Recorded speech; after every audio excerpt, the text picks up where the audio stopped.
All right, so hello everybody. Welcome to our training session organized by the Center for AI Innovation. Today, I'm very happy to introduce Dr. Asad Khan, who is going to on the introduction to machine learning and neural networks. In this tutorial, he's going to talk about how machine learning can be accomplished with neural networks, and basically we'll go over some very basic examples to introduce you to this field. And as a reminder, next week, Asad also is going to give a tutorial on TensorFlow. So this is a tool that is very widely used for implementing machine learning models, particularly deep neural networks. With that, Asad, please take it from here. Yeah, thanks, Vlad, for the introduction, and welcome everyone. I just need to confirm: is my screen still shared, or do I need to reshare it? Yeah, it's still visible. It's still visible. Okay, great. So for those of you who have never used HAL, please make sure to go through step 0. Otherwise, you can start from step 1. So before we get started with the tutorial, we just need to go through these steps first and make sure that we are set up with the environment and everything ready to go. So step 0 is launch a terminal on your own computer and SSH into HAL login node. So just replace username with your own username, and please go through this step. And this is essential if you have never logged into HAL before. After that, you can go to this URL, halondemand.ncsa.illinois.edu. Again, log in there, and then you need to submit a Jupyter Notebook session. So you need to request that, and I've listed the specifications right here. So once you've logged in, you would see a tab that says Jupyter Notebook on Red Hat 8. Once you click that, a form will come up, and it will ask you for these specific inputs. So please pick the CPU partition. You can pick 2 or 3 hours, doesn't really matter. We have a reservation for this tutorial today, so it's UIUC_32. And then please pick the smallest number of CPUs, which is 4 in this case. And then we don't need GPUs for today.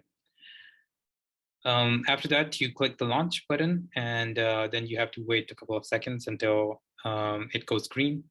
And then you're ready to fire up the Jupyter Notebook. So once step 2 is done, the last thing you need to do is clone this repository, which contains the material for today's tutorial. So here's the URL for the repository. And you can, once again, go back to your terminal, and in your home directory, you can just run git clone with this URL. And once step 3 is done, then we're ready to go. So I'll give everyone, let's say, 2 minutes to go through these 3 steps. And if you're having any trouble, please post it in the chat. I think everyone should be on Slack. Is that correct, Vlad? Or if not Slack, you can also post it in chat here on Zoom, I think. Yeah, I think you can just put your questions into chat here, so that probably will be the fastest place. Yeah. Also, yes, I can. Yeah. Also, Davai is here, so he can help you with any questions. Okay, so it has been about 2 minutes. If you're having any trouble going through these steps, please post it in the chat. But I'm going to presume a sufficient number of you have already succeeded in going through all these steps. And I'll just try to proceed. So I'll also try to recap quickly by doing it myself. So once you go to the HAL on demand, you can click My Interactive Sessions, I think. And then you can click Jupyter Notebook. Once you click that, this form will show up, and you just need to select CPU. You can do 3 hours here, UIUC_32 here, 4 CPUs and 0 GPUs, and then you click launch. And once you click launch, it will take you to a screen which looks like this. And so initially it will be, I think, red or blue as it's waiting. And then once it starts running, then this banner should be green, and then you can click connect to Jupyter. Once you do that, it will take you to your home directory. And once you have git cloned the repository, then you should have it somewhere in your home directory. So then once you go into that subfolder for this tutorial, which I think is, should be named nga_nfi_webinar. It should have 4 notebooks and then perhaps a few more files. Now in the GitHub repository, if you just directly open that, I do give a little bit more details about what's contained in each of the notebooks and the order in which we're going to go through them. So unfortunately, I still haven't numbered the notebooks here, but the order we'll go through is this. So we'll start with intro, then go through this notebook named MNIST, and then time permitting, we might go through CFAR10 and then also image segmentation. Okay, so if everyone is here, then let's click on intro, and that should start this notebook. And then one last crucial step here is you have to pick the correct kernel. So once you click on kernel up here, you can go to change kernel, and it will list out all the different Conda environments that are available to you. So please pick WMLCE version 1.7.0. So this is crucial because the requisite libraries for this tutorial are installed under this environment. When you select that, you should be able to see it listed on the top right here. So just make sure that the Conda environment listed on the top right is this one. If you see anything else, then please go to kernel and change it to this one.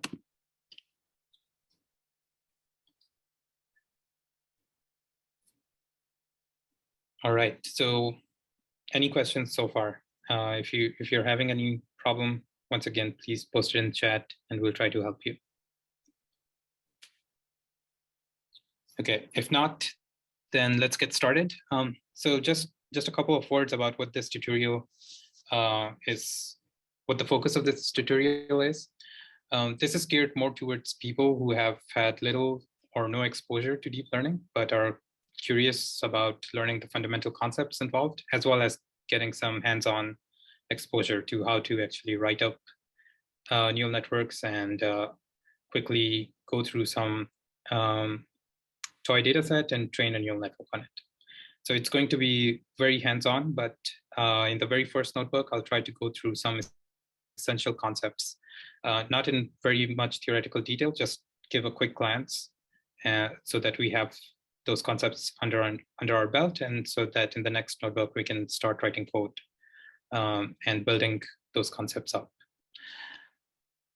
Okay, so when I was thinking about it, I thought maybe the logical step to start with would be, well, actually, when we talk about deep neural networks, perhaps we can start by focusing on what is a single neuron in these deep neural networks. After all, these deep neural networks are made up of a bunch of neurons connected together in some fashion. So as it turns out, a single neuron is something we have all come across, hopefully, before. And it's just linear regression, slightly modified linear regression, I would say. So let's see what's happening inside a single neuron here. Okay.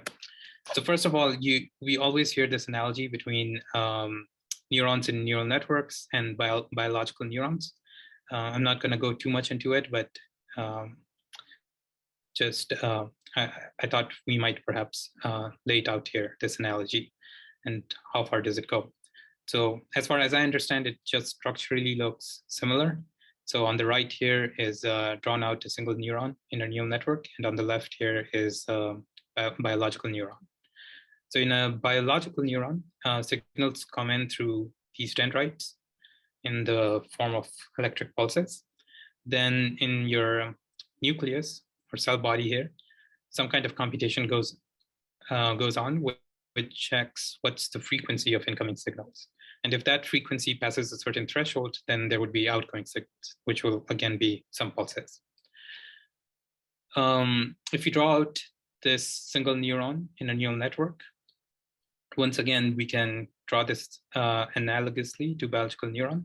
We can have incoming signals, which we draw here, show here with arrows. Our inputs would be these x's. So x0, x1, x2, those are our inputs. The W's here sort of show the strength of this connection, right? So let's say how strong these dendrites are. Then we have a cell body here again. Some kind of computation goes on in there. And then we can apply some kind of thresholding function here. So if that, if the computation that goes on in the cell body results in a number that's above a certain threshold, then we can have an output. Otherwise, we can just have a zero signal going out. Okay. Now, what's happening inside the cell body? If you look here, all that's going on is we're multiplying these weights by the inputs. So W0 times X0 plus W1 times X1 and so on. And we are adding them together. Then we add some constant. And then we pass all of that through some function. So first of all, this here is the equation of a straight line, right? If in a single dimension, it's a straight line. Otherwise, it's a plane, basically. So that's what I meant by what happens inside a single neuron is linear regression, because this is an equation of a straight line. And we'll see that what we're trying to do here is adjust these parameters, W and B, to be able to correctly predict the output here. Okay. And afterwards, we apply some function here, and that will be our output. But for the very first example here, we're just going to do linear regression, where this function would just be identity, right? As if we are not applying this function. But we'll come back to it later on. So let's do that. So first, I'm just generating some example data set. So here, the underlying equation that's generating this data set is the equation of a straight line, y equals 2x. But on top of that, I'm adding some random noise. So here, I just add some noise on top of that. And then we just plot that, right? So roughly it lies along this line, but then there's some noise. So now the task for us is the opposite. As a data scientist, let's say, working with neural networks, we are given this data, but we don't really know what the underlying equation is that generated this data set. And we're trying to learn that. So we're just looking at these points, and our task is to come up with the best fit line. And this is where exactly linear regression comes in. So the idea in linear regression is very simple. You first start with some guess line. So I just draw some line here. And then I calculate the error between all of these points and my guess line. So how do I do that? I just draw straight lines between each of these points to my hypothesis, and I add them up together, right? And that's my error. And then I just adjust my line, my hypothesis line, to reduce that error, okay? So one way of doing that is with gradient descent, okay? Now I should just for the sake of completeness state here that this can be done exactly. So you can write it out mathematically as a matrix equation, and you can minimize the error exactly and find the solution. But if we go to higher dimensions, as we will very shortly, this is not necessarily, we will not necessarily always come across convex problems, meaning they would not necessarily have global minima. And it wouldn't be straightforward to actually solve the equations exactly mathematically, even if they were possible. So An alternative method is to find the minimum of the error with gradient descent. So what does that involve? Well, once again, we start with a guess line, which means coming up with some guesses for these two parameters, m and b. And then for each point here is our xi. So we put that in and we get, so we come up with guesses for m and b, and then we input all of the x's, and then we come up with our guesses, which is yi hat, right? So this will be our guess line, basically, which once we have these guesses, then what we can do is compare the guess to each of these points, right? So we know the ground truth y values for each of the x's, which are these y_k. And then we also have our guesses for each of the x values, which is denoted with these tildes. So we calculate that vertical distance between the guess line and these points. We square them up together, divide by the number of points that we have, and that's our error, right? So it's normally also called mean square error. And now our task is to reduce this. So how do we do that? What we can do is, for given guesses of m and b, we can find what is the gradient of our loss function at that point with those guesses, right? So what we can do is we can find the partial derivatives of L with respect to our two parameters that we're trying to adjust with respect to M and B. And we all know that how to do that, right? Given that we are all familiar with Calculus 101. Then this is very simple. We can write that out. And now, if you recall, the property about gradient is that it points in the direction of steepest descent. So if we take a small step in the direction opposite to the gradient, then we would be moving in a direction where this loss or this error is decreasing. And so that is essentially the whole idea here. And this is the fundamental step involved in gradient descent, which is listed here. So basically what we do is, after we find these partial derivatives, we update our guesses for m and b by taking small steps in the opposite direction to the gradient, right? So this alpha is basically here a small parameter which adjusts the size of the step that you're going to take. So we multiply that with the derivatives and we subtract that from our first guesses.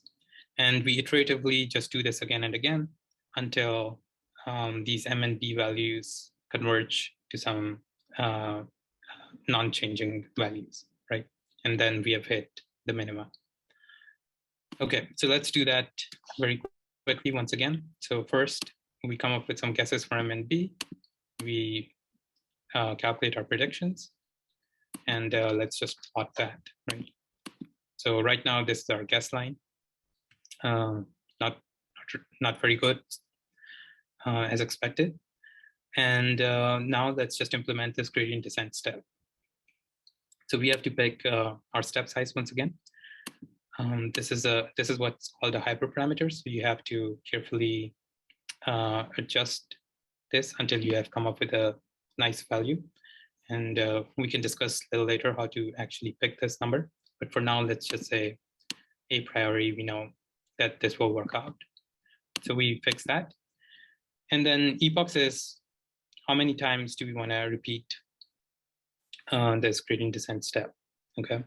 So going through the whole data once is one epoch, and we're just going to do this 10,000 times. So then for each epoch, what we do is we first gather our predictions. We compute the mean square error, which we will also refer to as loss. Then we compute our derivatives. So of the loss with respect to m and of the loss with respect to b. And then we just update our guesses for m and b by subtracting those derivatives multiplied by this alpha parameter here, which is the step size. So we do that, and every 1000 epoch, we'll just also print out what is the loss to make sure that it's decreasing. So here, as you can see, the loss is decreasing, which is good and reassuring. And then let's see after 10,000 epochs, what does our guesses look like? So after 10,000 epochs, this is our best fit line to gradient descent. Now here, if you look at the loss here, it looks like we could have kept going and it could have improved a little more. So you can play with this epochs parameter here and find out what's the number of epochs actually required to hit the minimum. Okay, so any questions so far?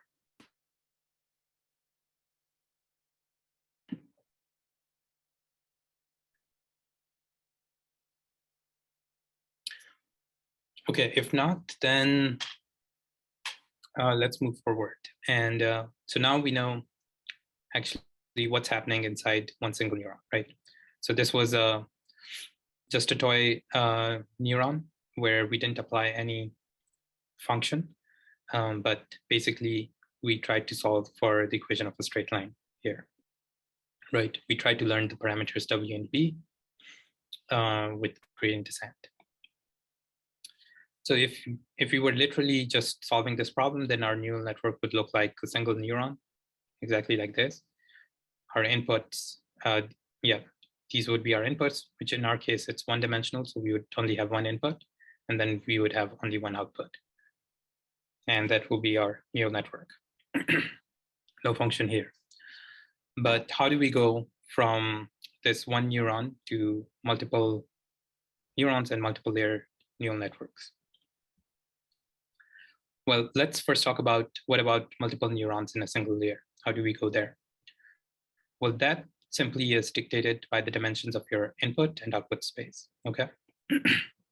So in one dimension, we had one input, one output. And so that was the equation. We only had one equation. But let's say if we had multiple inputs, let's say 4 inputs and 3 outputs, then that equation turns into a matrix equation, right? So basically then our M parameter here becomes this W matrix here. So we multiplied that by our 4-dimensional input. Then we add a 3-dimensional constant. We'll also call this the bias term sometimes. In one dimension, this was just the y-intercept. And then that gives us our 3-dimensional output, right? So then it would look something like this. So let's forget about this, but let's say our input was 3-dimensional and output was 4-dimensional. Then we can write out this matrix multiplication like so. This is just visual representation of the same equation. So if we look at, let's say, this output here, it's basically, we are multiplying this row by the inputs. So that's basically what all of these arrows mean. Each arrow, like we are multiplying each input by this, the value of the, or the strength of the arrow, right? Which are each of these numerals here. We multiply them together, add them together, and then add the bias term. And that's just represented visually like so. So that just means this output here depends on all of these inputs, and we multiply them and add them together and add a bias term. So this is just visually writing the same thing as this equation up here.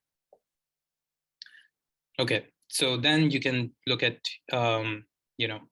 each of these outputs as neurons, let's say.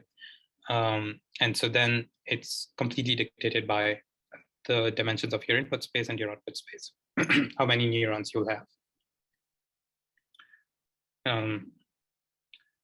Okay, so that defines the number of neurons in a single layer, but what about multiple layers? Well, that question we can arbitrarily solve by saying nothing is stopping us from repeating this procedure again, right? So instead of doing one matrix multiplication, like doing this computation once and calling that our output, why don't we take that as an input again and do another matrix multiplication, right? We can just repeat this operation over and over again as many times as we like. So instead of calling this our output, what we do is we do another matrix multiplication and instead call that our output. So then this ends up being some kind of intermediate computation, and we can just name it a hidden layer, okay? And so once again, nothing is stopping us. We can actually do it instead of once, we can repeat it twice. So we go from input, we do one matrix multiplication. We don't call that our output. We do another matrix multiplication. Still, we don't call that our output, do another one. And then we say, okay, this is our output. So arbitrarily, we can decide however many times we want to repeat this matrix multiplication. So that's then how you end up with multiple layers. So any questions up to here?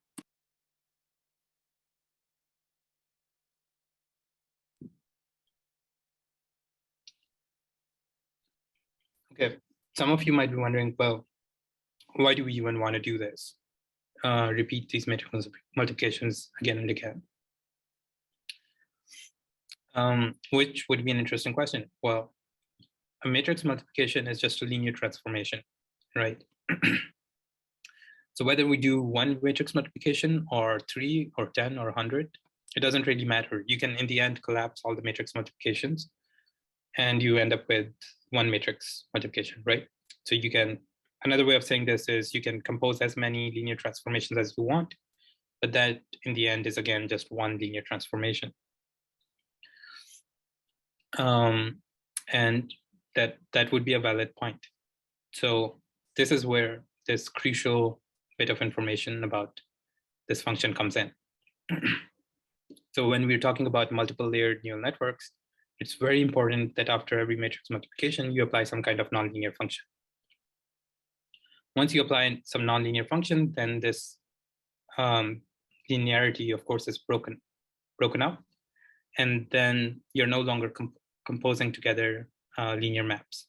Now, each time this is a nonlinear map, so you can compose them together, and you can end up with a much more complex overall map, which could be much more powerful than a single nonlinear map.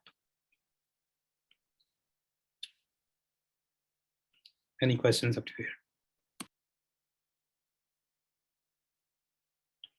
Oh, hi, this is David here.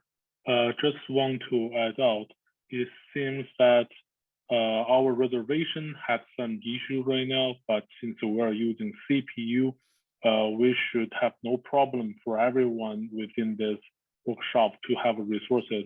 So please just apply the CPU resources, just like Asad mentioned, and without the reservation name. That will work. Thank you.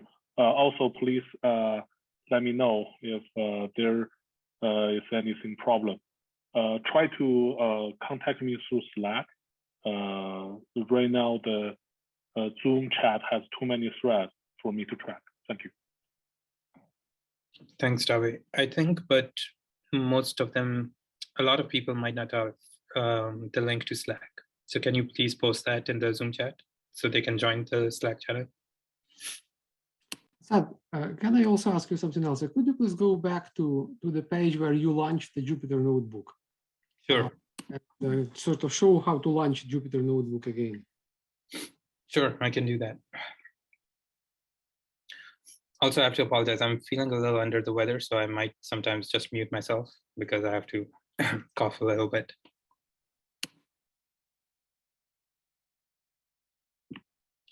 Okay, so if you're still stuck with launching a Jupyter Notebook, so like David mentioned, you don't really need to request the reservation. You can still do it. What you need to do is first click My Interactive Sessions. Then on the left-hand side, you should be able to see Jupyter Notebook.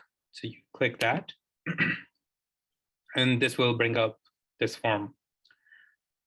Now here, it's important that you first pick CPU partition. The number of hours can be 2. And then if the reservation didn't work for you, then just keep it blank here. number of CPUs 4 is fine, and then number of GPUs should be 0. And once you do that, you can click launch, and hopefully this should work.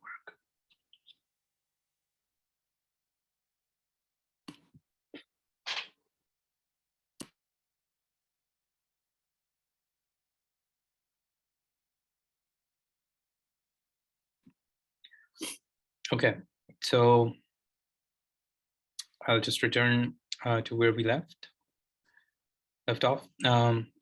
Okay, so were there any questions about multiple neurons or multiple layers in a neural network? So I'll just repeat one more time. In order to have multiple layers, it is very important that you have some kind of nonlinear function applied after every matrix multiplication, right?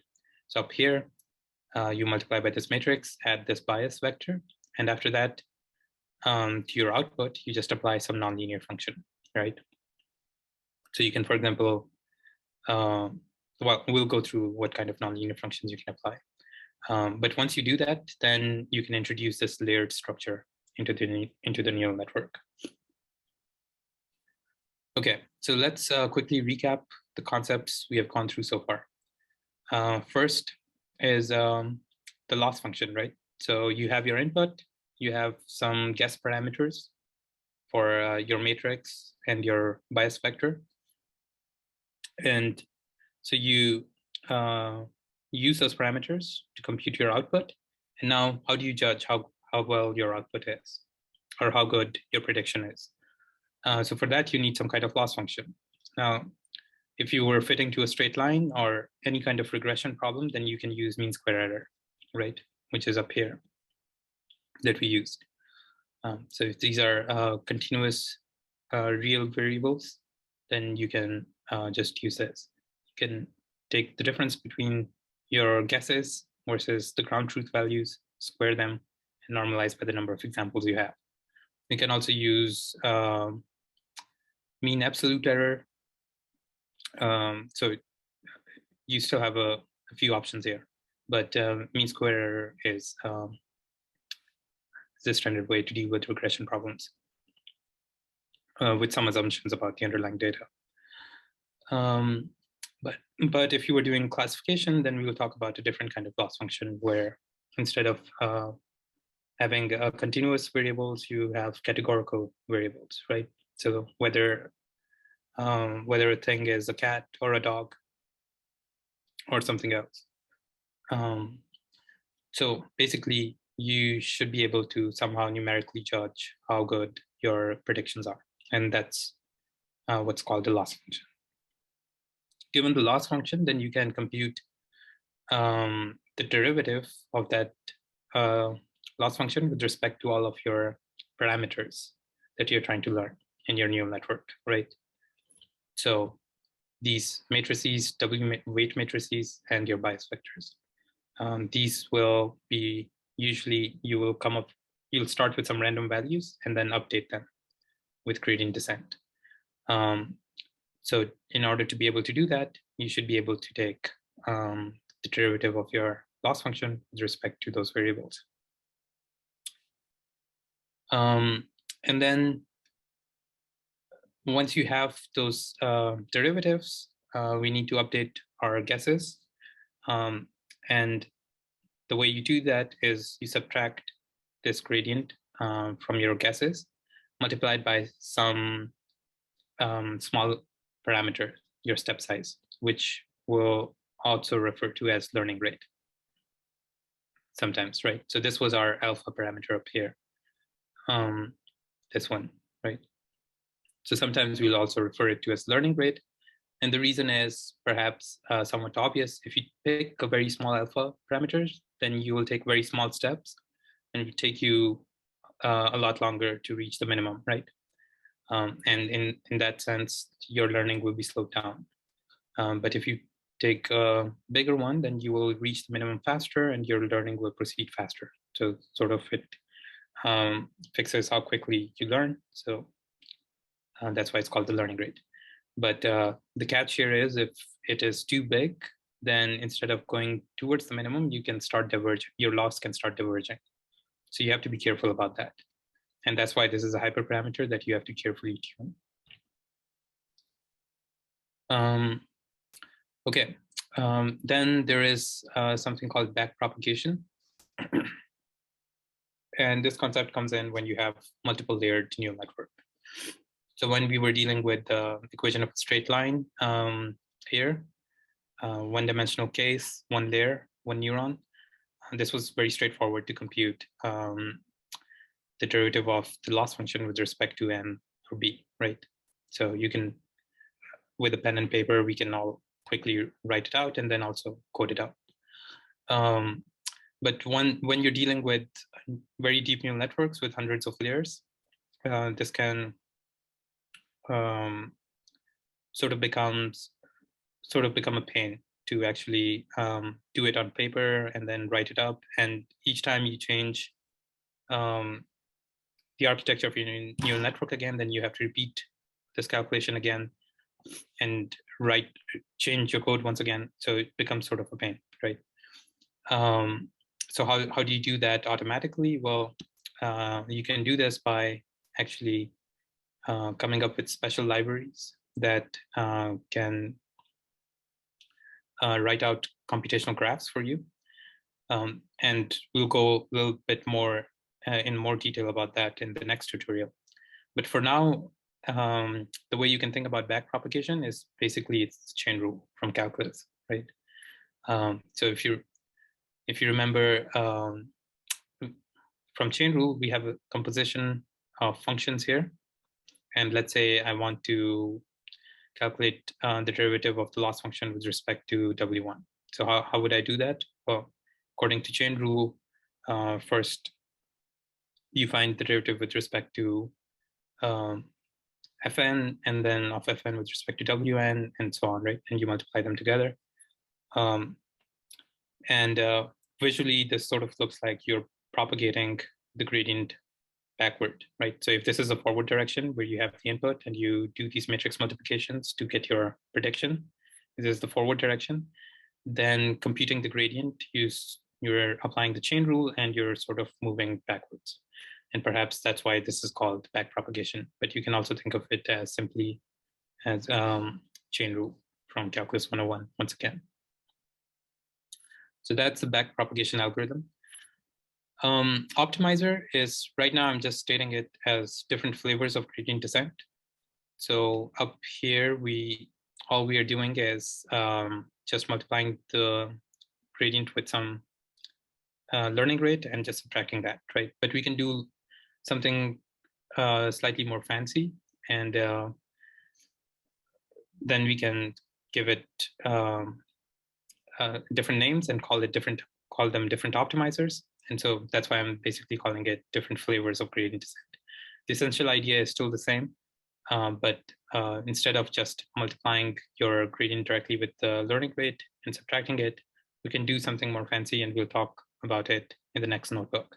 But for now, you can just think of it as different flavors of gradient descent. And lastly is activation function, which is this nonlinear function that I said we have to apply after every matrix multiplication. So this will, in deep learning parlance, we'll often refer to as activation functions. And we'll, again, in the next notebook, we'll talk about different nonlinear functions that are usually used. Okay, so far we have talked about, well, we have gone from one neuron to multiple neurons and multiple layers. But everything we have talked about so far is what is referred to as fully connected neural networks. But what brought this comeback of neural networks was essentially a very special type, which is called convolutional neural networks. And these are specifically designed to deal with image and video data sets. So you might be wondering, okay, so how do we go from these fully connected neural networks to convolutional neural networks? And so that's the next step and the last thing I want to talk about in this notebook. So before going to convolutional neural networks, let's first talk about what is a convolution operation. A convolution operation is very simple. So first you have to have some kind of filter. So let's say I have a 3x3 filter here. And for now, let's say I know exactly what are the numbers in this filter, right? Then the convolution operation is basically you take this filter and you multiply these values with some patch of an image. Let's say this is my input image. So I just take this, apply here to this patch, and take a dot product. So taking a dot product basically means I element-wise multiply all these numbers. So 1 times 1, 0 times 0, 1 times 0, 0 times 1, and so on. And then I add them together. And that gives me a single output number, which happens to be 4 here. And then what I do is I slide this filter to a different patch and repeat, right? So what you can do is you can start at top left, and you slide to the right, and then go down, slide to the right again, go down, slide to the right again, until you have gone through all of your input image. And then you end up with some output, which we can call it a tensor or an output image, which will usually be slightly smaller in size. But that would be the output of this convolution operator. So how are the sizes related? Let's say my input image is of width W and height H, and I apply a filter. Then the output, the size of the output image or tensor will be given by this, where you will see there's a couple more parameters here, like padding P and stride S. So let's discuss what are those. So stride is very simply how big of a step you take, going from left to right or going from top to bottom. So you can take like a step of one pixel to the right, and then go 1 pixel down. So that would be a stride of 1, or you can go 2 pixels to right, 2 pixels to down, that would be stride of 2, and so on. And then padding basically means in case you didn't want the output dimensions to shrink, then what you can do is you can pad your image with some special numbers, let's say just zeros. So you attach zeros here. And so that would be padding. So if you just add 1 pixel wide, if you just add 1 pixel of zeros all across, then that would be a padding of 1. If you add 2 pixels everywhere, then that would be padding of 2, and so on. So with padding and stride, you can adjust these numbers so that the input and output are of same dimension if you desire so. But more importantly, you would apply padding to make sure that all of the content pixels of your image are visited equally by the filter, right? So what I mean by that is, let's say this filter was a cat detector. Then if you notice that, you will notice that these edges only get visited once by this filter, whereas in the center, the filter gets applied a lot more, right? However, a cat, whether it's in the top right or in the center, doesn't really matter, it's still a cat. So we should be able to somehow give equal weight to all of these pixels. And so you can do that by, once again, by adding some padding. And so then you can make sure that all of the pixels get visited equally often. Okay, so that's a convolution operation. Now in a convolutional neural network, what you do is, the essential idea is, you do not come up with interesting filters. So you don't have to design a cat detector. Once again, you start with some guesses for these numbers, and then let gradient descent learn the optimal weights. Okay, so that's like the only new idea here, in a sense.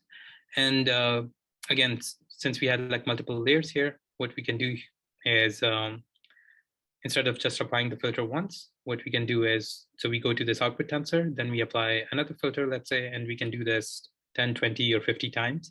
And those would be our 10, 20, or 50 convolutional layers. So we can repeat this operation again and again, and that will give us convolutional layers. And then in the end, we can sort of stretch this tensor out into a long vector. And then we can add a few fully connected layers in the end. And that would be our regular fully connected neural network.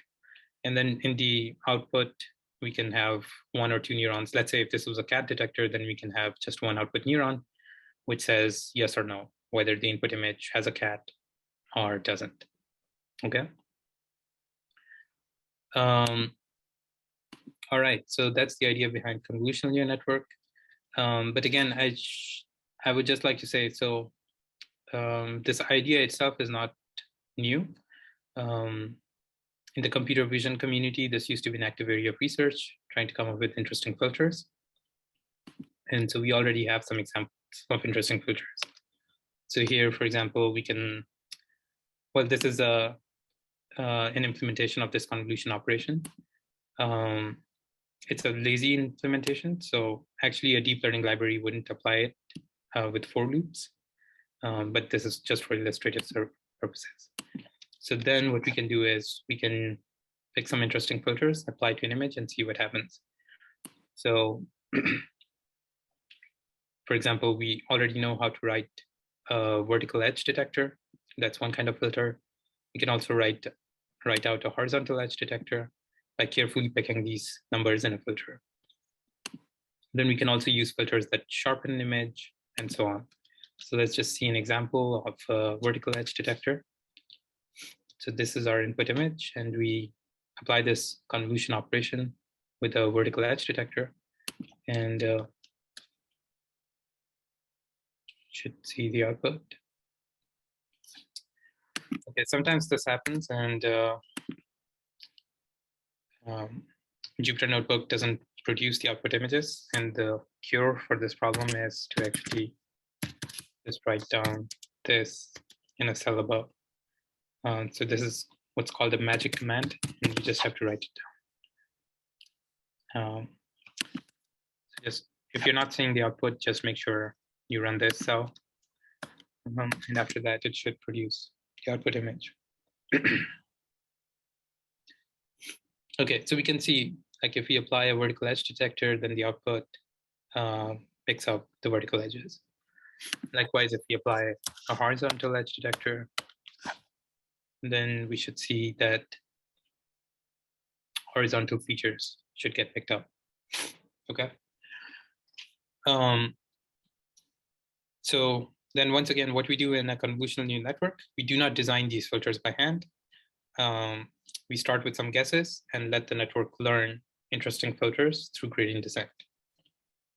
And what we will find out in the next notebook is that a lot of times the network will end up learning interpretable filters, just like the vertical and horizontal edge detector on its own. And the reason it happens is that these neural networks end up implying hierarchical learning. So what happens is, okay, well, this is what a full convolutional neural network will look like, okay? So you start with an input image, you apply some convolutional filters, you get an output tensor, you apply a few more convolutional filters, another output tensor, and so on. So these are your convolutional layers. In the end, you'll end up with some tensor. You can straighten it out into a long vector, then apply a few layers of fully connected layers, and then you can have just your output layer, which can either output classifications if you're doing classifications, or if you were measuring some real numbers, and you can do regression. Okay, so then the hierarchical learning part is basically saying that these earlier filters will learn some simple features like vertical edges, horizontal edges, and so on. And as you go deeper into the network, they will combine those low level features together to learn more higher level features. Like, for example, what is an eye, what is a nose? And by the time you reach the very last layers, these filters start picking up very high level features. For example, whether there is overall a cat in the image or not, based on those low level features that were picked up earlier. These, for example, these edges. So that's what we will see in the next notebook. We'll try to visualize what these filters learned through gradient descent, and we'll try to see what's happening, what kind of features they're trying to pick up. But before I finish this notebook, there's one last concept I want to introduce, which is of max pooling. So max pooling, you can think of a very special kind of filter. So once again, you can go and apply these 4x4 patches to your image.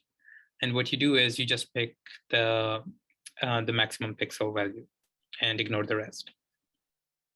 So in this patch, 20 is the largest value, so we just pick 20. In the next patch, 30 is the largest value, so we pick that, and so on.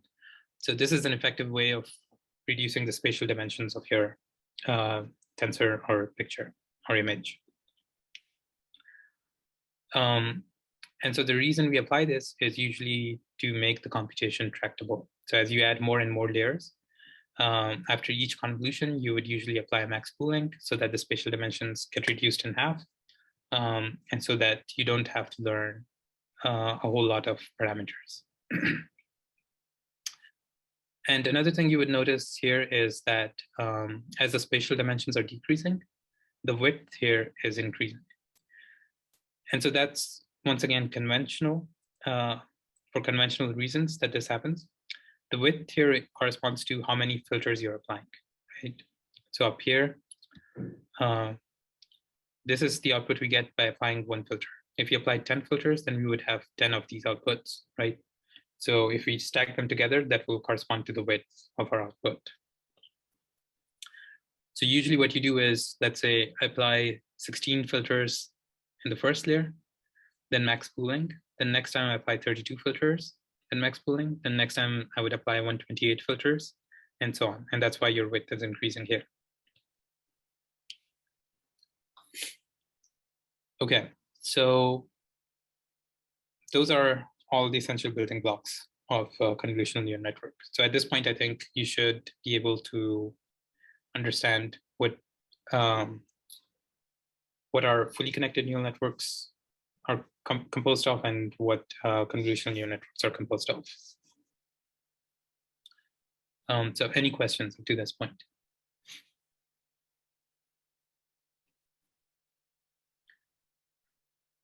Okay, I see a few questions in the chat.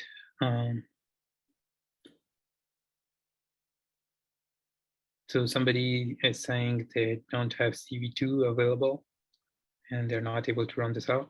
So if you were late to the tutorial, please make sure that you pick the correct kernel. So on the top right, if you see anything other than Conda environment WMLC version 1.7.0, then what you need to do is you need to go to kernel, then click change kernel, and you will see all of the Conda environments listed here. And then you need to make sure that you pick WMLC version 1.7.0. And then you should have CV2 installed.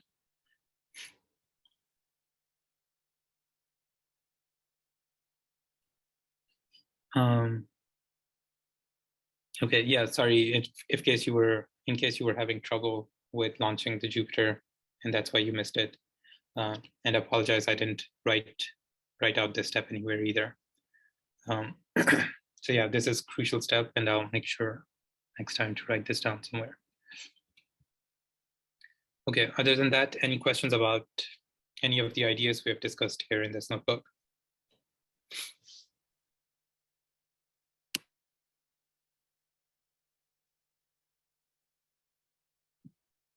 All right, if not, so then let's go and start building up some simple convolutional neural networks and start training them in the next notebook. So the next notebook we're going to go through is mnist.ipynb. So let's click that.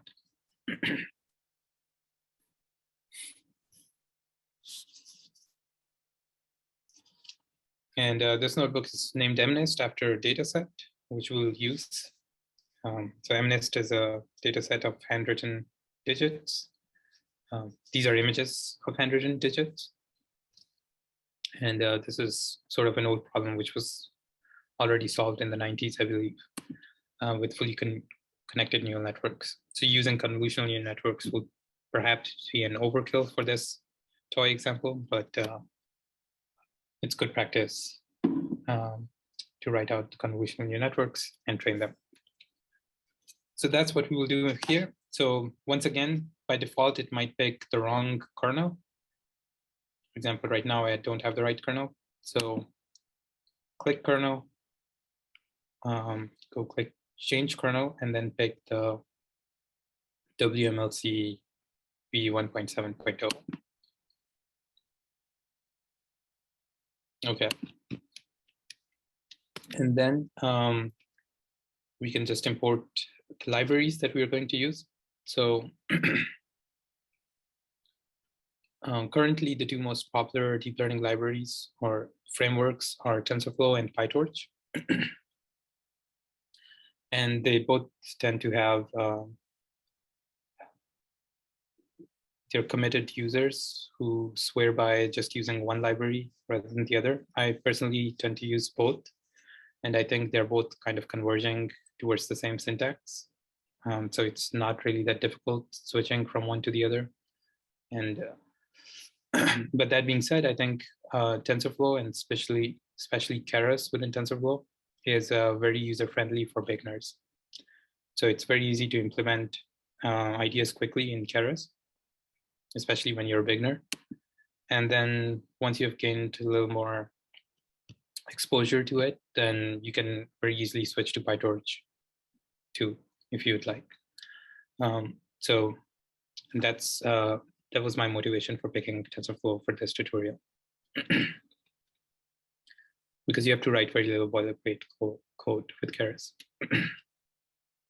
Okay, so let's first load those libraries, and then we'll load the MNIST dataset, which comes with the Keras or TensorFlow library. So all you have to do is from TensorFlow.keras.datasets, you just need to import MNIST. And excuse me. And then there is this two-categorical function that I'll discuss shortly. What does that do? So first, this MNIST data comes divided into two segments, the training set and the test set. And so we'll use the training set to train our neural network. And once it's trained, then we will test the performance on the test set. So very obvious from the name itself. So for each image, we also have a label which says what's in the image. So these images are of handwritten digits, and then the label would correspond to the number that's in the image. So first thing what we do is, these are black and white images. So this is what they look like. These are handwritten digits, and then the label on top is basically which digit is in the image. So first what we do is, in the training set, we have about 60,000 images. That's the first dimension here. Then these are 28 by 28. That's the width and height. And then these are black and white, so we only have one channel. If these were color images, then we would have 3 channels here. So first, we just make sure that they are in the right shape. Excuse me.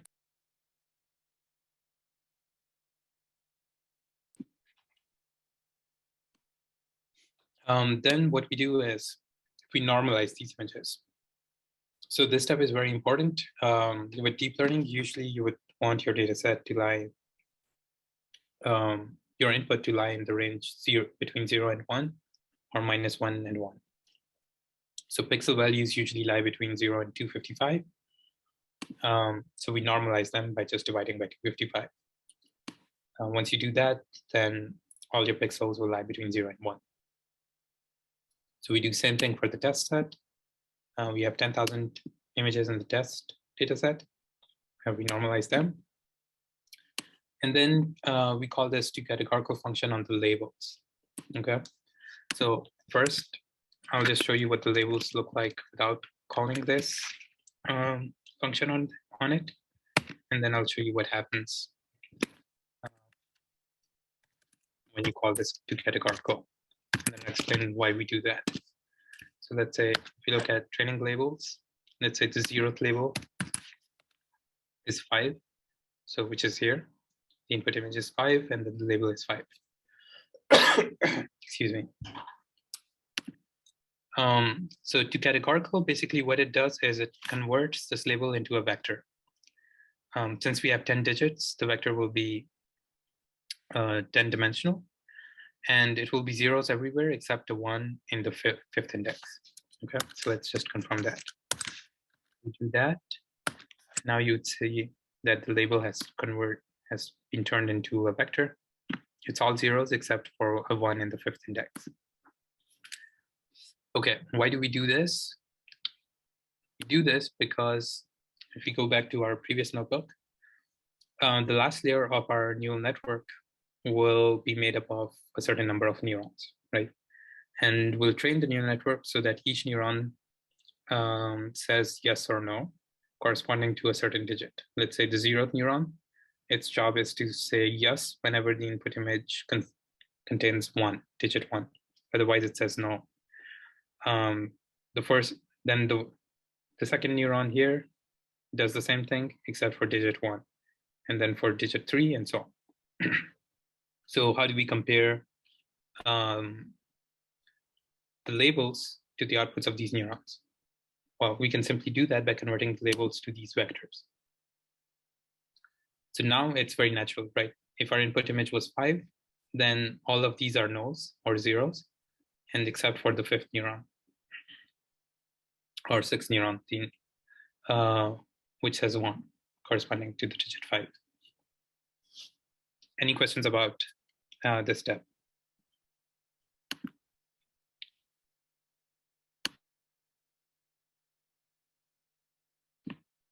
Okay, if not, then let's move forward. So again, a few samples of the images in our training data set. And then this is what any given image looks like to the neural network here. Takes a little bit. Okay, so all these dark pixels are zeros, and since we normalized it, the bright pixels are now close to 1. So this matrix will be the input to our neural network, and we'll start by applying convolutional operations on it. So we'll apply some convolution, and it will give us another output tensor, and then we'll repeat that several times. So let's start defining our convolutional neural network. This is very simple in Keras. So again, we need two things.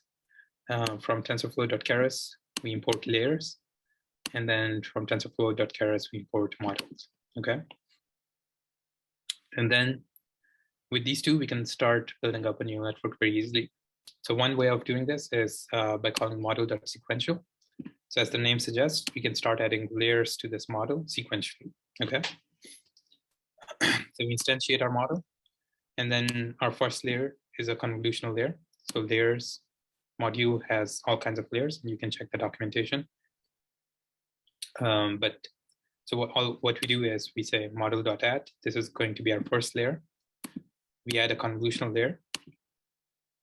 We'll add 32 filters. The size of those filters will be 3 by 3. After applying a convolution, we'll apply some nonlinear function, as we discussed in the last notebook. And the kind of nonlinear function that we'll apply is called ReLU. And I'll show you what that looks like in a bit. So this is the activation function or nonlinear function. And then for the very first layer, we have to specify what is the dimensions of our input supposed to be. Okay. So we know that our input images are 28 by 28, and then they are black and white. So there's only one channel.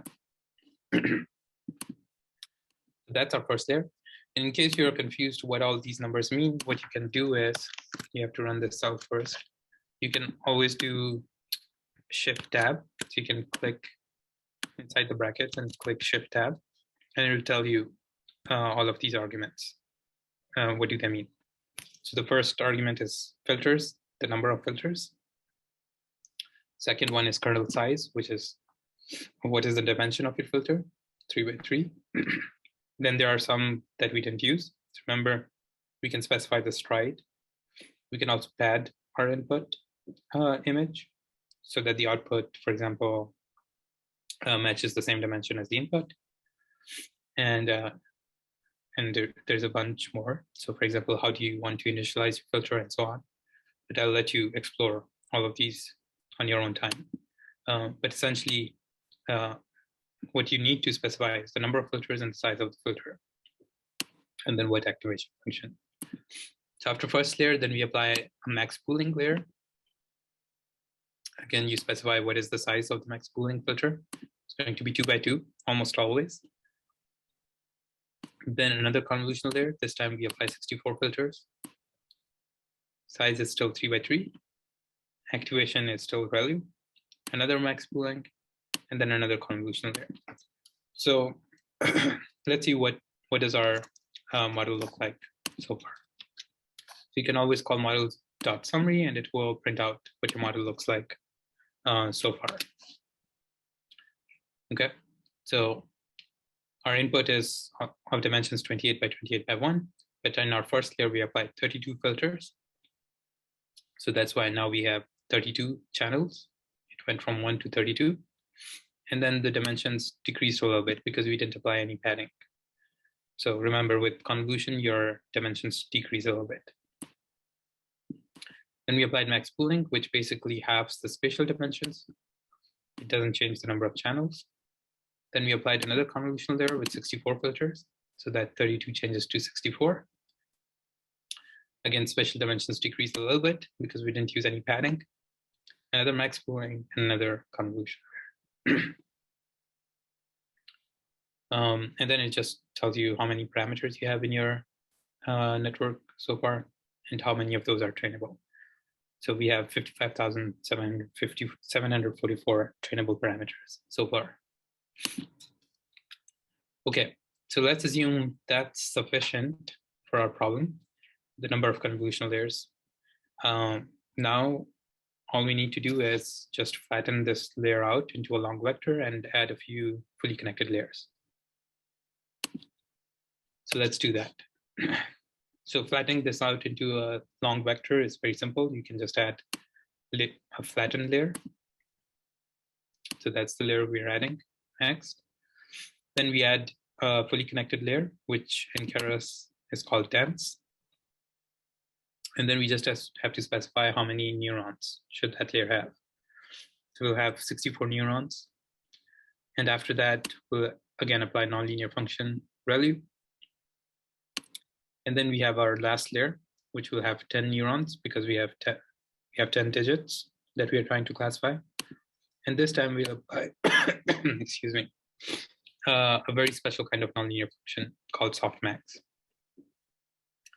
So what this function does is it converts real numbers in any range to lie between 0 and 1. So you can think of it as sort of a probability distribution. And another important thing is that we have like 10 outputs. So if you add them all together, they will add to 1. So it roughly has the properties of probability. So then you can just look at your last layer and just ask the question, which neuron has the highest probability? And then you can just say, well, the digit corresponding to that neuron is the one in my input image. So that's how you classify your input images. Okay, so let's look at model summary now. No, we have to run this first.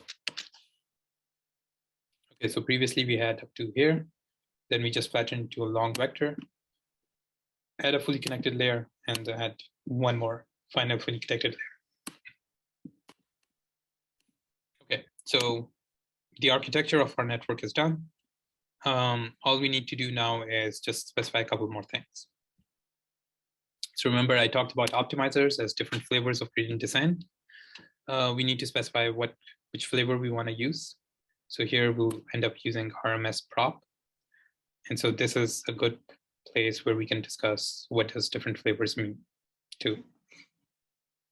So if you remember previously, let's say these are our weights that we're trying to learn. All we did was we multiplied alpha by this derivative here, right? And subtracted that. But this time we are first dividing the derivative with this special vector down here. and then subtracting it from W. So what is the special factor here? If you look at it, this is sort of a moving average of your derivatives, okay? So we multiply beta by the previous value of S and add 1 minus beta times the current, the square of the current derivative to it. So why do we do that? Well, this sort of, you can think of it as simulating the idea of momentum from physics. And we're introducing that into our gradient descent. So let me give you an example.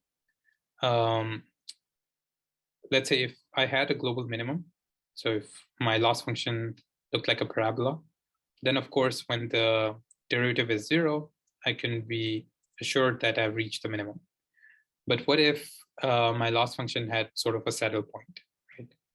So then with gradient descent, I'll go down and down until I hit the saddle point, and then the gradient will be 0, and my training will stop, thinking that I've hit a minimum. But in fact, I've hit a saddle point. If I had kept going on, then the loss would have kept decreasing. So to avoid getting stuck in situations like that, what you can do is you can add, you can simulate momentum and add that to your gradient descent. So if you imagine a ball rolling down a hill, once the ball hits the saddle point, it wouldn't stop immediately. It will have some momentum, and which will make it keep rolling. And then hopefully eventually it will get out of the saddle point and keep rolling down. So you can simulate that by keeping track of a running average of your derivatives. In that case, even if locally your derivative is 0, since recently the derivative was non-zero, this factor will be we'll keep track of it, and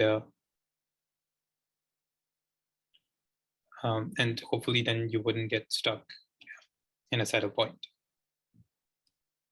Okay, so that's the optimizer, and then we have to specify a loss function. So previously we had mean square error loss for a regression problem. This time we have a classification problem. So what we need to do is we have to come up with a special kind of loss. So cross entropy loss is given here. So all you do is each of your neurons will give out a probability, which is pi. You take a log of it and multiply it by the ground truth value. Okay.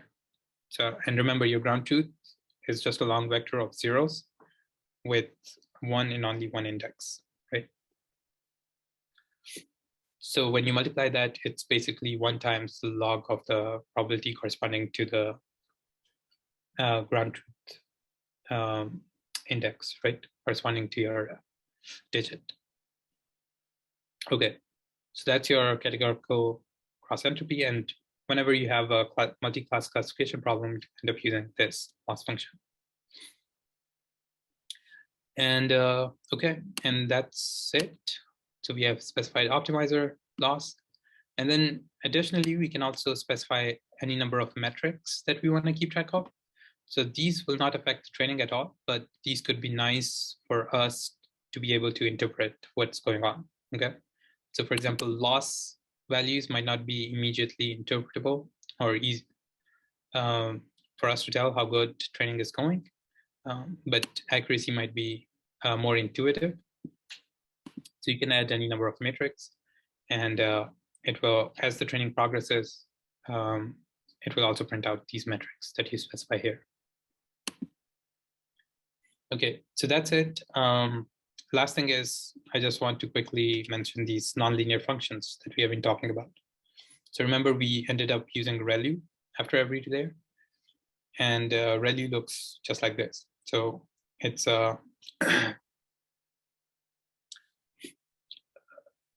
it's just a linear map if your input is positive, otherwise it's 0. Okay, so that's ReLU. You take a max of 0 or your input, but you don't always have to use this. A lot of times you might end up using one of these other nonlinear functions that I've stated here. So Sigmoid is another popular one, Tang, leaky ReLU, which sometimes people have noticed that just zeroing out the negative numbers can cause problems sometimes. So what you do is, instead of just zeroing out, you add a very small gradient if your input is negative. Then ELU is another one. So all of these are popular, but ReLU is, I think, by far the most widely used nonlinear function. It just ends up empirically working much better. Sigmoid used to be very popular, but the problem with Sigmoid is, as you can see, the derivatives tend to zero very quickly as you go a little bit to the right or a little bit to the left. So that then introduces what's called a vanishing gradient problem, especially with the very deep neural networks where you multiply a lot of gradients together. If each of them are small, then once you multiply the gradients together, you end up with a very small number, and then your training stops progressing. Anyway, so that was a quick discussion of nonlinear functions. In the last layer, we used the Softmax nonlinear function, which is stated here. So all you do is you exponentiate all of the values, and then you just normalize them. So then your PI values will lie between 0 and 1. And if you add them together, they'll add up to 1.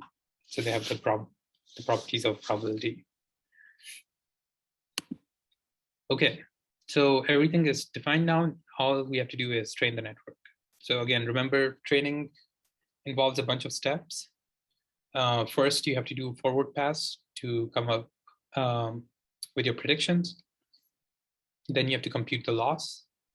Then you have to find the derivative of the loss with respect to all of the trainable parameters. So right now we have 93,322 of those. So you have to find the derivative with respect to all of those. Once you have the derivative,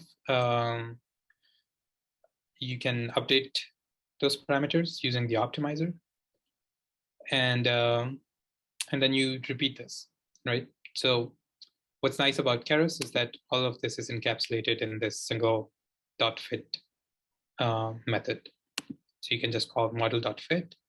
All you have to do is specify your training inputs, your training outputs, the number of epochs you want to train, and then batch size, which is another new concept now we have come across. So previously, what we did is we just took all of the training set and we repeated these steps for all of the set in one step, right? But what if you have millions of images, let's say in your training set? Then you cannot possibly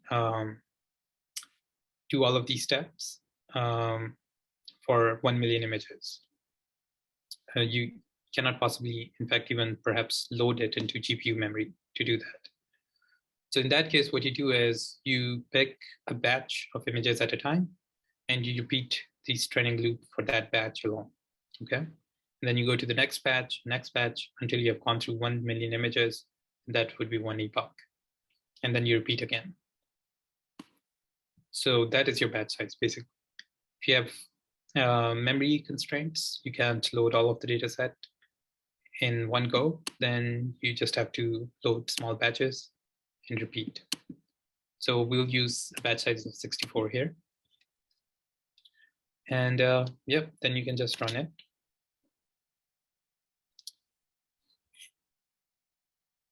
You have to make sure that you have run all the cells before it too. So you have to compile your model up here.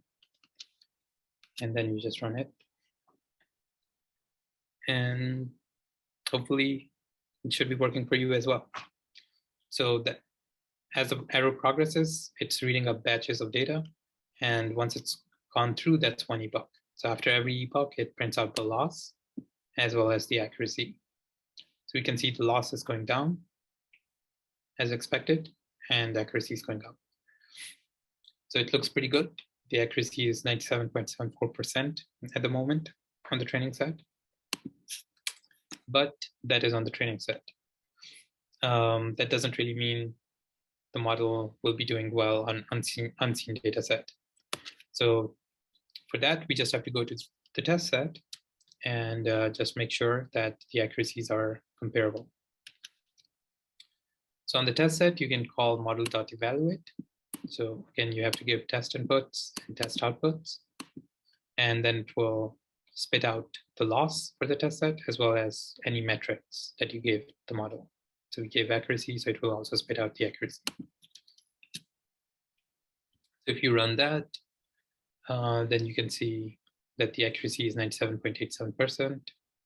It's comparable to the training set accuracy, in fact, slightly higher. And the loss is also comparable to the training loss. So that is encouraging. If this was very low compared to the training accuracy, then that would mean that the model has overfit, right? And you need to avoid that at all costs. Okay, so perhaps you might be satisfied with this performance, perhaps not. In case you're not satisfied, what are the next steps? And I'll just give you an example of one thing I usually like to do. So far, we are just looking at the global metrics, right? Globally, how well the model is doing on all of the test set. If you're not satisfied with the result, the first step I recommend is you just break it down. Open up the test set and go modular. Check on small subsets of your test set, how well the model is doing on those. So try to think of interesting subsets and then check the model's performance on those subsets. And that can give you some ideas about how to move forward. So for example, here, all I'm doing is just checking the accuracy on each of the individual digits. So when I do that, I can immediately see that the accuracy on the digit 7 is slightly lower than the rest of them. Then this might be because I might not have enough number of examples of 7 in my training set. So that would be the first thing I would check, whether it's well represented in my training set. If it is, then you can check perhaps there might be some mislabeling of this digit, right? Or perhaps 7 is just intrinsically difficult to classify because it sort of looks like a 1, 2. So once you start opening up your test set and start checking accuracies on the subsets, it can give you ideas about what could be the potential problems or how to potentially proceed if you want to improve it. Okay, so, and another thing that could be instructive is just to look at the examples where your model is very confident, right? So pick all the images that the model got correct, classified correctly, and was also very confident about it, meaning that the probability was very high, as well as collect all images that the model got wrong and was also very confident about that, right? That could also be instructive, like why your model is making certain errors, as well as you can look at examples where the model is not very confident. So I'm not doing that here. I'm just looking at a random example of digits that it got right and digits that it got wrong. So immediately you would see that the ones that it's getting right are kind of clean images. And the ones that it's getting wrong, there's nothing wrong with the image per se, but it's sort of questionable whether the predictions are actually wrong, right? Some of these are kind of open to interpretation, whether this is a 0 or a 6. That might be confusing even for a human. Okay, so that can also shed light on the issues. Perhaps these are exceptionally difficult problems, and you do not expect your network to perform very well on very difficult images like these, which are even difficult for humans. So that can also shed light on what could potentially be the problem, and whether it's worth pursuing trying to solve those problems or not. Okay, any questions up until here?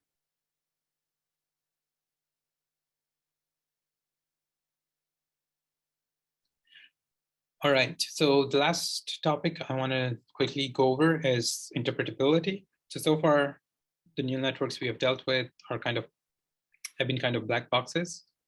Of course, we know what goes on in gradient descent, but it's still interesting to ask what kind of filters the model learned or what's going on inside a model. So I'll just give you a few examples here of how you can go about it. So what you can do is you can start by visualizing the very last few layers of your neural network, as well as the very early few layers of your neural network. And that can be instructive in itself, just doing those two. So the question might be, why might you want to visualize what's happening in the last few layers? Okay, and I'm just going to give you one example, but there could be several reasons why you might want to do that. The example I'll give you is of anomaly detection. So let's say you've trained a model to classify digits. And so your very last layer, of course, the neuron corresponding to your digit always lights up and tells you that what the input image was, right? Now, my question is, what if there is some noise in your test data set, and instead of it being an image of a digit, it ends up being an image of a cat? Somehow you ended up with an image of a cat in your test data set, and you're not aware of that. When you input that, one of these neurons is still gonna light up more than the other. That's just by design. For example, let's say the one lights up more than the other, and then you would end up classifying it as a cat. So let's say if you never looked at the image, you were just looking at the outputs and just putting labels on your images, then you would misclassify that anomalous input in your test data set. But what happens, in fact, if you go to the second last layer, let's say, and start looking at the activation patterns of that layer, then what you would notice is that if your input image is 2, then of course 2 will light up here, but a certain pattern of neurons will light up in the second last layer. Likewise, for 1, a different kind of pattern will light up, which will correspondingly cause this neuron to light up, and so on. Now, the idea here is if you have some kind of noise anomaly in your input, then the pattern that gets activated in the second last layer or the third last layer will be completely different than for any of these digits, okay? So even though in the last layer, one of these neurons will light up, the pattern in the second or third last layer will be completely different. It's not necessarily the case that that will happen, but it can. So in that sense, it might be good to just check, okay? So then the idea is, if I were to collect these patterns for all of the digits and then plot them, then I would see 10 different clusters form, one for each digit, right? Each time the pattern will be slightly different because each image is slightly different, but they would end up in clusters. But if I see more than 10 clusters, then that could immediately point to some kind of problem, issue in the data set, right? So it might be worth checking what's happening. Because an 11th cluster basically means there is perhaps some kind of noise anomaly in your input. Okay, so let's do that. How would we collect the activations from the second last layer and plot them? So it's very simple again with TensorFlow Keras. All you have to do is you have to redefine your model. So remember, we are calling this from TensorFlow.keras, we're importing a model again. And we're defining a new model called embedding model. This time, our input is going to be our original model's input. So the model with small m, remember, is the one trained up here, right? That's our model that we trained. So we're taking the input of that model and defining it as the input of this embedding model. And for the output, we're again going to our trained model and getting a specific layer, which we can get by using this method .getLayer, and we just specify the name of the layer and get the output of that layer as the output for this model. So if we go back up to the summary of our model, remember, if you see here, this dense_1 is our last layer. And our second last layer, the name of that layer is just dense. So we can use this name and in this .get method and take that layer's output. So let's just run that and make sure that that's what's happening. So when I do embedding model.summary, you would see that the last layer is gone now. The second last layer, in fact, is the last layer for this model. It has 64 neurons. So now when I do embedding model.predict on test images, it will give me the output of this layer, which is the second last layer originally. So this is what I would call activations. And then I'll label these activations by using the actual predictions of the model. So I'll also use our previously trained model and call .predict on the test images, and it will just give me the actual predictions. Let's do that. Okay, so both of these should be vectors with 10,000 elements in them, or 10,000 rows in them, because we have 10,000 images in our test set. But the activations, each one should be 64 dimensional, right? Each example, because we have 64 neurons. Whereas predictions should just be 10,000 by 1. Oh, sorry, 10,000 by 10, because we had 10 neurons in the last layer here. Okay, so then one very simple thing is what we can do is we can gather the activations for all of the digits together and just plot them. So that's what I'm doing here. If this happens, just get rid of the last dash dash. Should work. Okay, so all I'm doing here is I'm gathering the activations for all of the digit zeros and plotting them. So each row here corresponds to one image. And I'm just gathering like 10 or 20 images. And then I'm doing the same for digit ones, then twos, then threes, and so on. And you can already see that the activation pattern for zeros is slightly different than the activation patterns for ones, and so on. Okay, so that's one way, but perhaps sometimes this might not work out, right? You have like 64 dimensions here. Sometimes could be difficult to see whether there are 10 different clusters forming in the 64 dimensional space. So another useful thing you can use is this TSNE algorithm, which will take your 64 dimensional vectors and project it to a 3 or 2 dimensional space. So you can easily visualize them. And it preserves the clustering property in the 64 dimensions. So if you had 10 clusters in 64 dimensions, you will still see 10 clusters in 3 or 2 dimensions.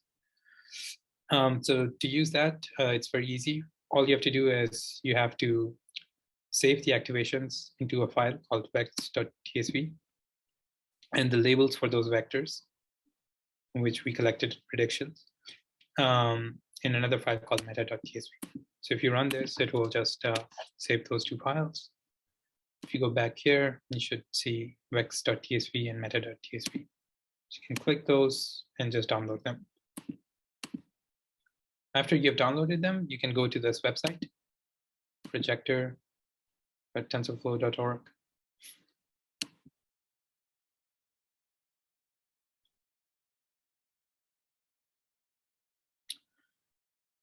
It already comes with an example data set, but you can ignore that. You can click load here, and then it will, from your own computer, you can just load the vex and meta.tsv. Right. So for this one, choose the vex.tsv. For this one, choose the meta.tsv. And then you can run TSNE algorithm on it. And it will hopefully end up with 10 clusters. I already read this. Let's see if this is still working.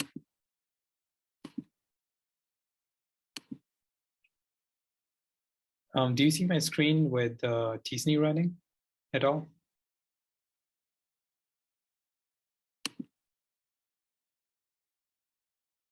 Can anyone confirm that they're seeing the screen with TSNE running?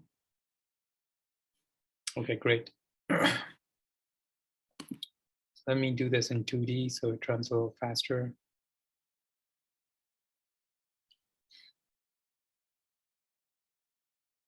We'll let it run for a few steps. In the meantime, if you have any questions, now is the time.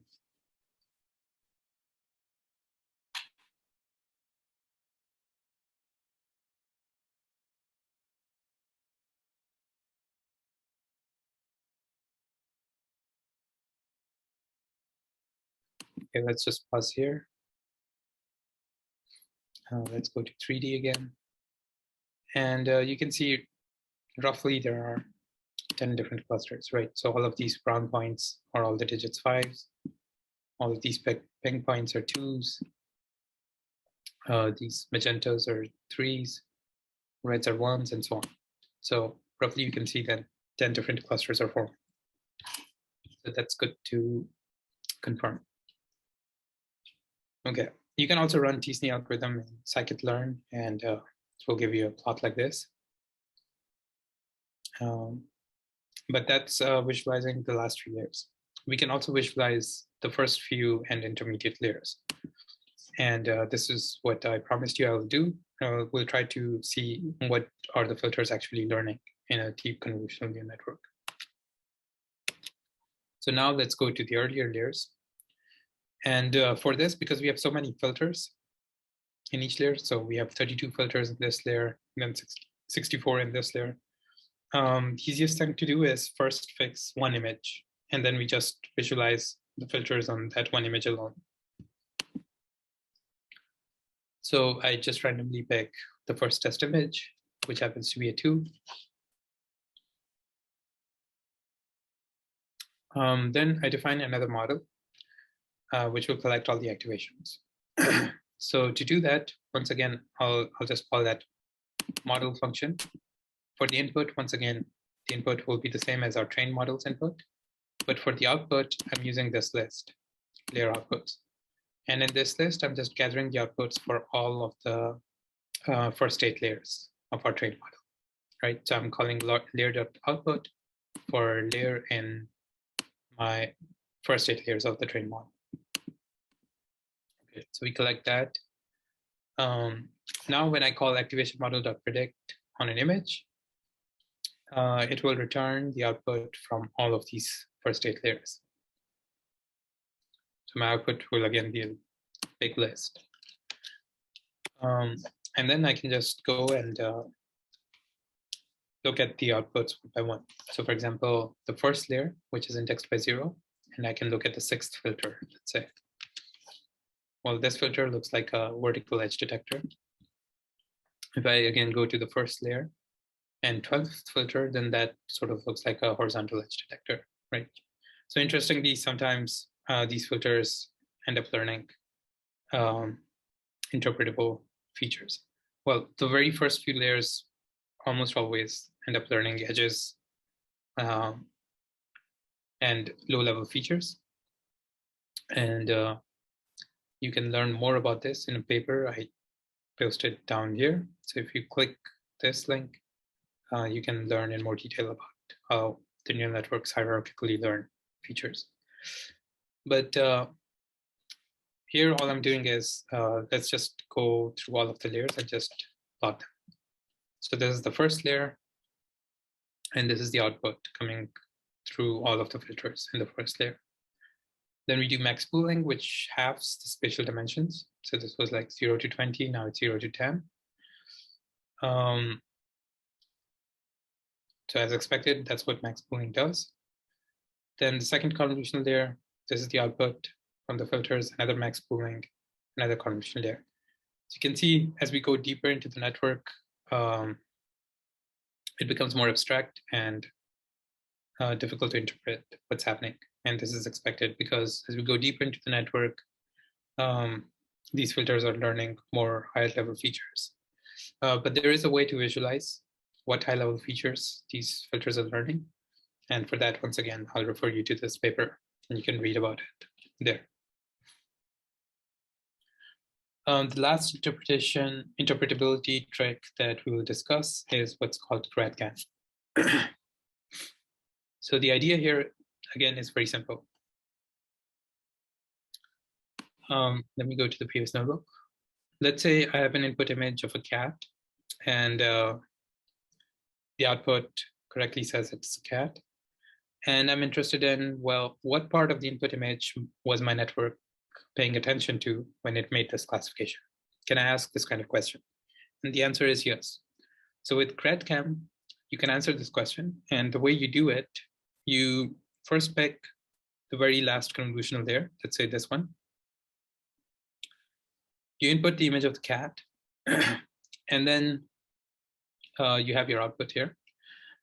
And for each neuron in this layer, you say, okay, how important was this neuron for the output, right? So I'm looking at the cat output here. Let's say the 0th one tells me whether it's a cat or not. So I twiddle the value of this neuron a little bit and see how much does my output change. If it changes by a lot, then I know this neuron is pretty important for the cat prediction. And I go to the next neuron and I, again, like change it a little bit and see what happens to my output. If it doesn't change by a lot, then I know this neuron is not that important. So you can go through all of the neurons and do this. Well, what's a better way of doing this? Once again, you can take the gradient, right, of the neurons in this layer with respect to the output, because gradient essentially answers that question. If I change this a little bit, how much does my output change? So you do that, and once you know which neurons here are important for the output, you can go and map back what part of the input image correspond to those neurons, right? So remember, each point in the output is a result of a convolution on the input image, right? So these pixels in the input image resulted in this output neuron. And then similarly, this patch resulted in this value, and so on. So you can backtrace it and go and look at what part of the input image actually resulted in, for example, this neuron. And so you can do this for all of the neurons that were important, and you can sort of put a heat map on the input image. And that will answer the question, what parts of the input image were important for your classification. So in a sense, then that answers what parts of the input image your network was paying attention to. I'm glossing over a lot of the details. So once again, I have just put a link to the paper where you can read about this algorithm in more detail.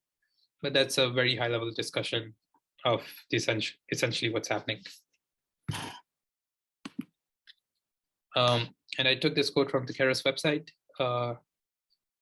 here. So you can, again, go through this in your own time. And you should also check out keras.io. It has a bunch of interesting tutorials there to understand the implementation. But for now, we're just going to run through it.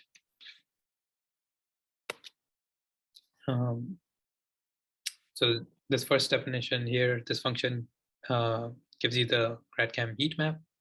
And the second one just superimposes the heat map on the input image. So you can see what parts of the image the network was paying attention to. So let's pick one image. Let's say this second test image, which is a 1. And then we pick the very last convolutional layer in our network, which was named conv2d_2. We can check this by going up. See, this was the very last convolution layer. So we specify that. And then, yeah, first you have to grab the prediction on this image. And then you can give, with that prediction, that you get the heat map. So this is what the heat map looks like. And then you superimpose this on the input image. So you have to resize the heat map. And once you do that, so we resize it, and then you can superimpose. And now it's just saying, okay, roughly, this is the area where the network was paying attention. Okay. So we can go through a bunch of examples and see what's happening. Okay, so roughly it looks like the network was paying attention in the correct regions where the digits lie. Now, this was a very small neural network, and we were dealing with a small data set. So these results might not be as nice as if you were to train a deeper neural network on a very large data set. So again, if you go to this paper, it does give you some nicer examples, which are more pleasing to look at. So let's just quickly look at some examples in this paper.